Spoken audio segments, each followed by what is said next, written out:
Hey guys, and welcome back to episode 2 of the Fine Journey 2. Last episode, we got our base set up, and we also built this Tinker Smeltery, and then started to do some stuff in Totemic, and then we finished off by getting these buffalo. Okay, now continuing with the quest, we need to kill some buffalo. Looks like our buffalo is fully grown now. Looks like we got all the drops we need. So, it looks like we got this golden egg from our quest. I don't really know what it does, but I'll take it. And it looks like the next thing that we need to do is get this rattle. The recipe doesn't look too difficult to get. The only problem might be the emeralds. Looks like I was right and we were short on some emeralds, but I think I saw some more while I was getting some diamonds earlier. Yep, I was right, there's some right here. And with that, we should have everything that we need. So now we have our rattle. So next it looks like we can upgrade our flute, and in order to do that we need to do the serenade for the string ceremony. So in order to start the ceremony, we need to start with the flute, and then start with the rattle, and then just, do this until the top bar fills all the way to the top.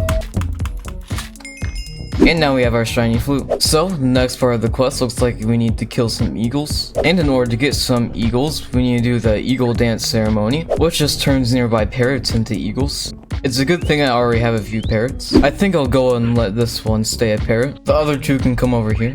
Okay, so in order to start the ceremony, we need to start with the rattle, then also the wind chime. And then this is just the same as always. We just keep on clicking this. And now we have our eagles. And unfortunately, now we have to kill them. Looks like one of them is still alive, so I went ahead and tamed the one that's still alive. Anyway, moving on. It looks like we got a magic boomerang from the quest, and it looks like we need to make this eagle bone whistle next. Recipe looks pretty simple, so I already had everything for it, so let's go ahead and craft it. So, next thing to do is to do this boss fight. The quest said to make like a little hidey hole, so I just did that. And in order to summon the guy that we're going to be fighting, Bake Off, we need to do this Totemic ceremony, which will summon him. So, in order to start the ceremony, we need to start with the wind chimes, and then with the eagle bone whistle. And as always, we just keep on doing this. Oh, there he is. My god, he does so much damage. I'm just gonna hit his feet. Wonder if that'll work. Seems to be working just fine. He's halfway there.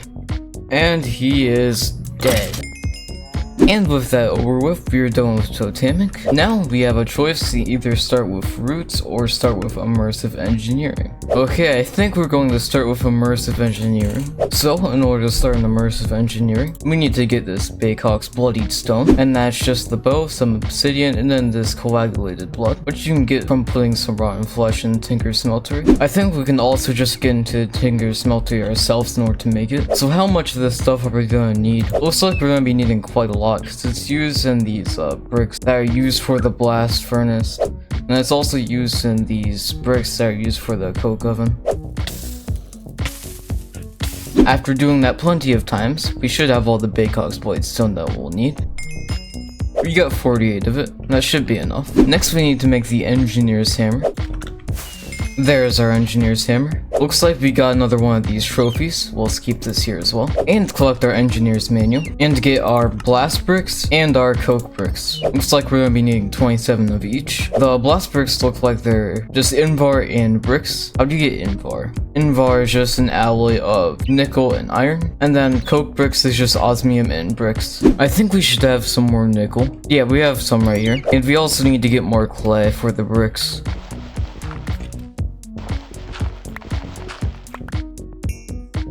Okay, so we have enough materials for 2 coke ovens.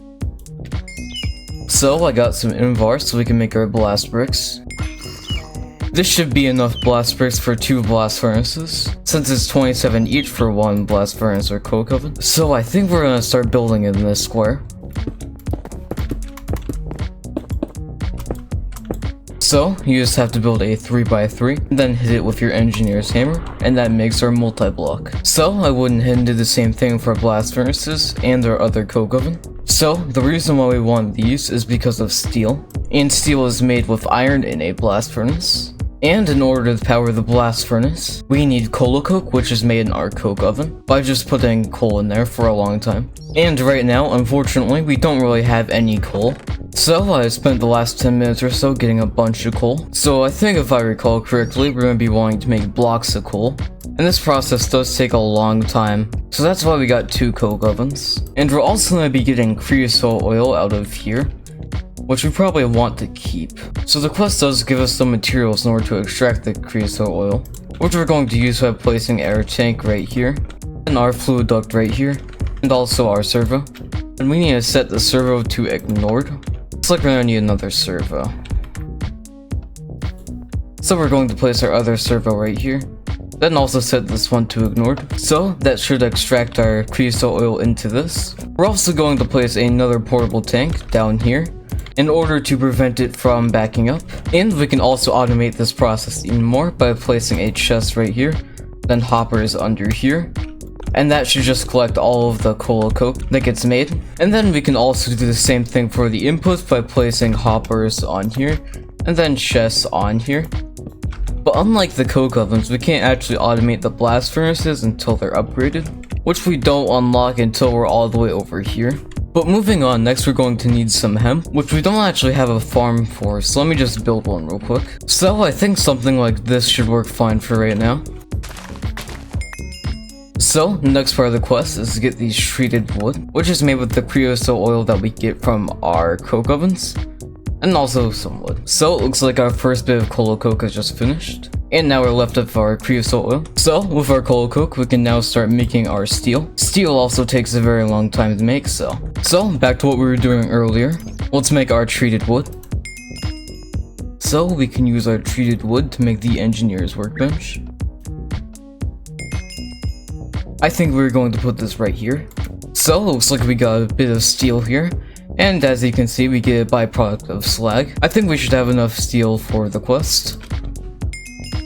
So, next thing to do is to make this engineer's blueprint.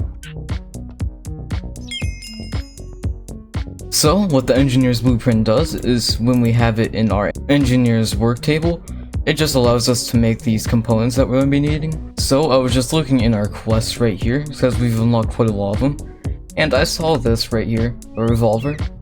So you know, we're going to be making this. Looks like a pretty expensive recipe though. So after like 10 minutes or so, I got everything for the revolver. Next we just need to make the casual cartilage. So actually, I just realized we're going to be needing these living arrows from roots in order to continue making our revolver. So we're going to be putting this on hold for a little bit.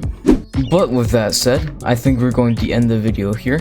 We made lots of progress in this video. So if you liked the video, make sure to like, subscribe, and comment down below. But with that said, I'll see you in the next one.